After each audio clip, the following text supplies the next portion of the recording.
Hello everyone, चक्कन dusters अपडेट्सवर आपले सहज स्वागत आहे. शिक्षक मित्रांनो, बदली पोर्टल अपडेट सुरू झाले आहे.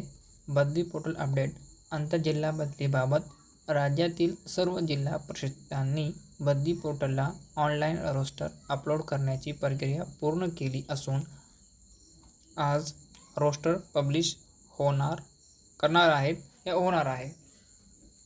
उद्या दिनांक 5 एप्रिल 2025 रोजी सर्व आंतरजिल्हा बदलीधारक शिक्षकांना जिल्हानिहाय रिक्त जागा रोस्टर बघता येतील. जर ही प्रक्रिया वेळेत पूर्ण झाली तर जिल्ह्याअंतर्गत बदली प्रक्रियासुद्धा 31 मे 2025 पर्यंत पूर्ण होऊ शकते. बदली पोर्टल लिंक आपण पाहू शकता, खाली दिलेली आहे. व्हिडिओच्या स्क्रीनमध्ये आपण पाहू शकता. आपण जर आपल्या यूट्यूब चॅनलवर नवीन असाल तर ह्या यूट्यूब चॅनलला सबस्क्राईब करा.